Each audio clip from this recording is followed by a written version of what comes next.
Hey traders, Raghee here. Over the last few weeks, we've definitely been talking a lot about some of the core positions that I'm going to continue to work and look for new setups and triggers to enter with. And those are names like the US dollar, the gold market, the long bond, the 30-year bond, the 10-year bond. I'm also looking at longer term positions in things like the XLU, which is generally known as a bond proxy, the utilities ETF. And so those are really still the core that I've been focusing on. But one change that I want to make everyone aware of before I get over to this Euro US dollar is I am, for the first time in many months, we had mentioned this to members, and I'm mentioning this to non-members as well, because it's really important to me that you guys know that this is the last sort of zone that I'm looking for a crude oil long position from.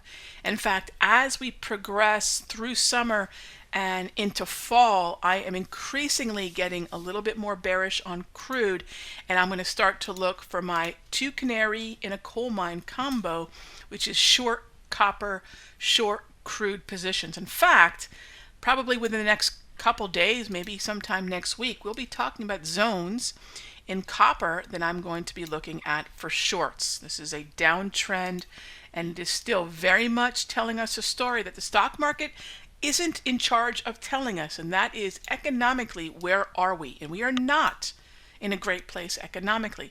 Because the stock market is up doesn't mean the economy is doing well. The stock market is up because of liquidity being pushed into the system, because of a lot of different types of chatter, but the stock market is not the economy. That's a great topic for a future video. Let's tackle this Euro US, because that long dollar position is best executed by way of shorting the euro and buying the dollar. And there are a number of ways to do this. I don't want you guys thinking it's just the one way to do this. A number of ways this can be done through not just the Forex market, which is what I think most people sort of say, oh, this is a Forex play. Not necessarily. I mean, of course, Euro US short positions. This is something we've done for many months. You also have the FXE ETF, which we were looking short, and also what's known as the 6E, or the Euro FX futures contract. Okay? So every one of these are viable ways to play buy dollars, short euro. And this is a market now that, well, first of all, we were shorting the 112.50 area. So that's already been something that we have done a number of times. Now the zone is shifted lower as we have a little bit better of a downtrend, and I can start to, instead of fading the zone up here, I can start to short corrections into the wave. So a quick bounce into the wave, and I am looking for the inevitable, to me, break of the 111 handle. So being long US dollar is the same thing as being short the euro. So what's the perfect way to do this? I want to be short euro and I want to be long dollars. It's like a twofer by shorting the Euro US. So is this structured in the way that I like? No, I mean, the problem here is that it does have the kind of classic lower highs, lower lows, but in terms of understanding the overall market structure via the grab candles, this is hardly something that looks great. Let's pull up the futures contract here for a moment. This is hardly something that's been very well structured. But if I wanted to put a volume weighted average price study on this chart, let me show you what that looks like. So what I'm going to do here is, first of all, find my, what I call a minor high max pattern. That was the 10th here, no problem.